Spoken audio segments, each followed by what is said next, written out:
kabar semuanya? Kembali lagi bersama saya Arta. Jika pada video sebelumnya kita membahas mengenai perkembangan sel B, maka pada video kali ini kita akan membahas mengenai perkembangan dari sel T. Nah, bagaimana perkembangan dari sel T? Mari kita simak video berikut ini. Ilmuwan menemukan dua jenis mencit yang sama-sama tidak mampu menghasilkan sel T, yaitu yang dicirikan dengan tidak adanya sel yang memiliki molekul CD3 pada permukaan selnya. Mencit tersebut adalah mencit SCID, yaitu mencit yang mengalami gangguan pada perkembangan sel punca di sumsum tulang, dan mencit NUD atau NUD yang mengalami gangguan perkembangan pada kelenjar timus. Untuk mengetahui peranan dari kelenjar timus dan sumsum tulang dalam perkembangan sel T, ilmuwan kemudian mencangkokkan kelenjar timus dari mencit SID ke mencit NUD dan sebaliknya mencangkokkan sel punca dari mencit NUD ke SCID. Nah, setelah pencangkokan, ternyata kedua mencit berhasil membentuk sel limfosit T, dicirikan dengan keberadaan sel-sel CD3 positif. Hasil ini menunjukkan bahwa baik kelenjar timus ataupun sumsum tulang penting untuk perkembangan sel T.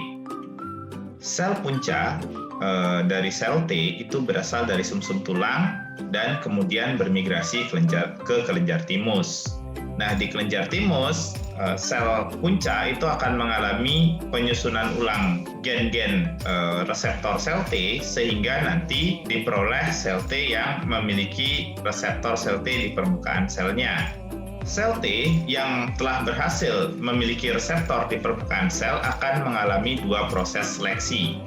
Yang pertama adalah seleksi positif, yaitu pengenalan reseptor sel T terhadap MHC. Jadi pada seleksi positif, sel T yang mampu mengenali MHC itu akan bertahan hidup, sedangkan yang gagal akan mengalami kematian atau apoptosis. Dan seleksi yang kedua adalah seleksi negatif. Nah, pada seleksi negatif, sel T yang terikat kuat dengan kompleks MHC antigen itu akan mengalami apoptosis, sedangkan sel T yang terikat lemah dengan kompleks MHC antigen itu akan bertahan hidup dan kemudian bermigrasi ke nodus limfa. Sel T yang bermigrasi ke nodus limfa kemudian akan men-screening antigen yang dipresentasikan oleh antigen presenting cell.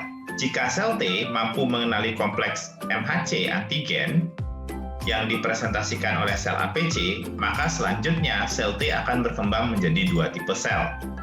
Yang pertama adalah sel efektor yang nanti akan berperan dalam imunitas yang diperantarai oleh sel, misalnya menyerang sel-sel yang terinfeksi atau mengaktifasi makrofag, juga berperan dalam imunitas humoral, yaitu mengaktifasi limfosit B.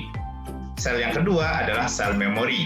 Sel memori ini akan berperan memberikan kekebalan sekunder jika seseorang terinfeksi untuk kedua kalinya. Nah, sekian